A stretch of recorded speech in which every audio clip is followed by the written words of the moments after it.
Hello, I'm Brian Fox. Welcome to I Hate Rock Music. And today I want to talk about the band Iron Butterfly and their final album, Metamorphosis. And I think it's an absolute masterpiece.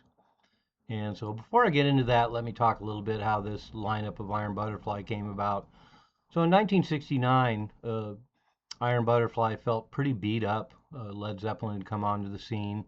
A lot of other new bands like Black Sabbath and Led Zeppelin and Iron Butterfly just crashed and burned.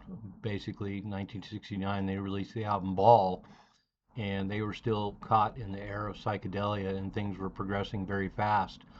So they saw the writing on the wall.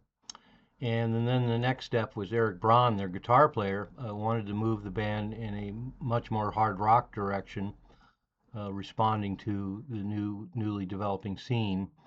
And Doug Ingle, the leader of Iron Butterfly, kind of wanted to take the band in a softer direction. So Eric Braun bailed, and so they did a little shopping around, and they found Mike Panera, who was in the band Blues Image, and then Rhino Reinhardt, who had been in the band Second Coming, which included the Allman Brothers, and so got both of those guitar players that joined Doug Ingle, Ron Bushy, and Lee Dorman, the three members left over from the original Iron Butterfly. And one interesting sidelight, of course, is Mike Panera left the band Blues Image before their gigantic hit Ride Captain Ride, so he didn't get to reap any of the benefits of having that big hit song, which he sings on and plays guitar on. And so anyway, the new band was born, and so they kind of wanted to go in the direction of this new 70s rock with two guitar lineup and a blues rock bass. And once again, I guess Doug Ingle struggled with the new band a little bit. He kind of wanted them to go in a softer direction, and he continued to be a little unsatisfied with this new lineup, although he did seem to enjoy it for that year. The band got a lot of great reviews, had some great tours. They toured the UK with Yes, and actually there's a show out there with members of Yes jamming with this version of Iron Butterfly. And I'm not surprised. The level of musicianship really jumped when Panera and Reinhardt joined the band, and they remained on the same label, Atco, and launched this new band. Of course, the cover was a metaphor for their being reborn, and even the lead cut, New Day, was very much a statement about the band Iron Butterfly taking a new direction. So when you get into the album, it just is so perfect. It's recorded by Richard Polidor, who did the Steppenwolf albums, and I find a real affinity with the way Iron Butterfly is produced on this record and some of the later Steppenwolf albums particularly. So it's recorded really well. So the album opens up with a moody little guitar slow thing that's only less than a minute long called Free Flight. And then it launches into a stellar rocker called New Day. And one of the things that marks the record and fills it up quite a bit is that Doug Ingle is playing both Fender Rhodes piano and organ. So it has a really nice tapestry of keyboards on this record, but it's still dominated a lot by records. I mean by um,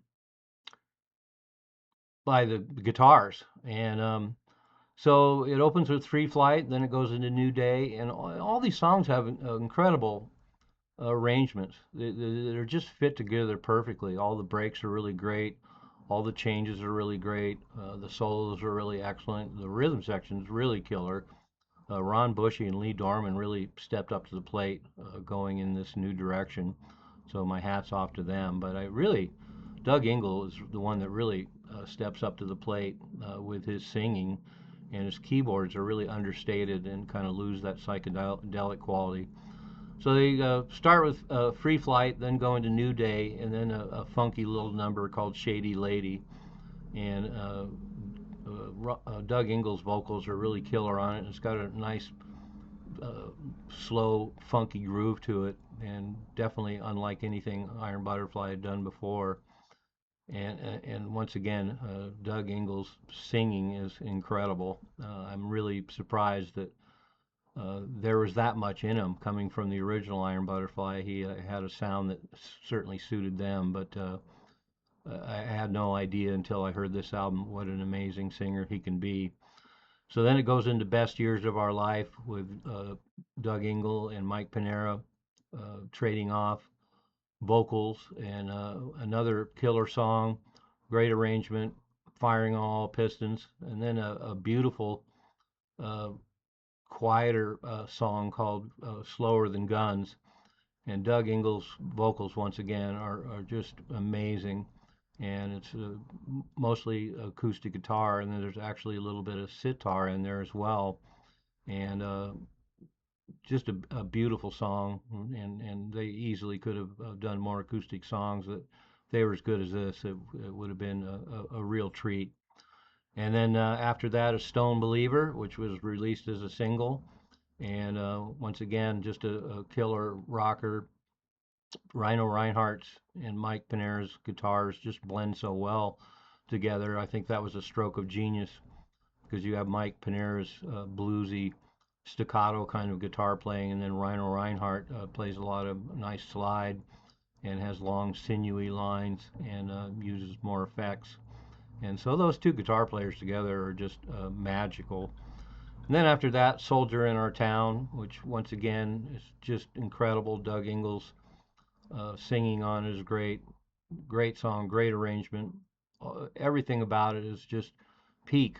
These songs couldn't be performed more perfectly or arranged more perfectly or played more perfectly. And then another rocker called Easy Rider, and it's probably one of the more hard rocking songs on the album, and using a familiar title. But once again, Mike Panera singing on it is incredible, and once again, everything about it is perfect. And then they finish up the album with a long piece called Butterfly Blue, and I guess Doug Ingle had some real problems with that song. He particularly didn't like the middle part where Mike Panera used the vocal bag with his guitar playing, and it was really shocking at the time to hear it.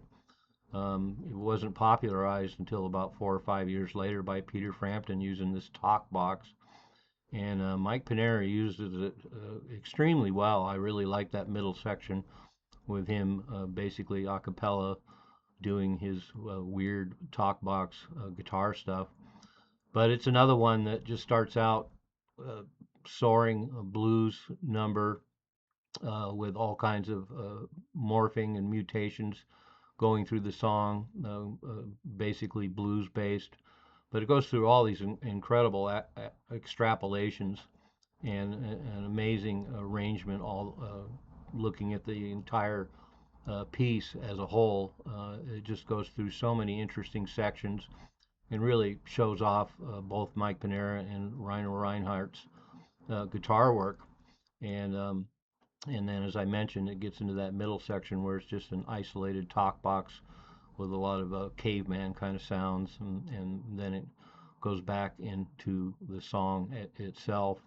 And to point out something that's really clear is Mike Panera is also a great singer. I think this is some of the finest thing I've ever heard him do on Butterfly Blue, and beautiful melody. And so just an amazing record. I don't think it. I think a lot of people that are already fans of the record know how great it is, but in general, because Iron Butterfly doesn't really get that much respect, um, this album kind of gets lost on the general public. But I think it's a total masterpiece, and I have to say there's some great material out there. And we have the album, and then we also have a great TV show from Denmark that's a whole concert of this version of the band, and there's an appearance on Beat Club.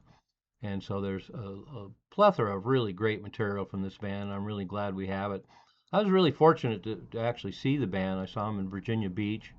A local Virginia band, Mason, opened the show.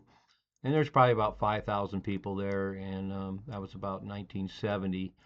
And it was an amazing show. I was only like 13 years old, and it really blew me away. And one of my earlier concerts, I'd been seeing a few shows here and there since about '68, but I was really excited. 1971, a friend of mine, Doug Rhodes, was a big Iron Butterfly fan, so I bought him the album for his birthday, and then we got tickets and went and saw that show, and it was a real treat. I actually have a little Polaroid black and white photo that I took of it from about a million miles away, but I'm glad to have it as a memento of that show. And so the band had a lot of tensions in it. Um, Doug Engel finally left, and then the remaining members tried to carry on and released one more single called Silly Sally, which is really funky and bluesy with a horn section and sounding a lot more like Blues Image. And of course, it went nowhere, but definitely a considerably different sound than what's on the Metamorphosis album. So they were done after that, and as we know, Mike Pinero went on to another batch of ill-advised bands, the New Cactus Band, The Image, and Ramatam, and then of course Rhino Reinhardt and Lee Dorman went on to form the legendary Captain Beyond. So we definitely got uh, something great out of the demise of Iron Butterfly in this period. But Metamorphosis is an absolute classic from beginning to end. You couldn't have better singing, you couldn't have better guitar playing, you couldn't have better arrangements, you couldn't have better melodies. The rhythm section is killer. It's one of the all-time classics, one of my favorite 70s records of all time. So anyway, if anybody wants to leave some comments below, I'd like to hear them. I'm sure there's some other people out there that are diehard fans of this record as well. It really is magnificent. Thanks for watching. I'm Brian Fox. This is I Hate Rock Music.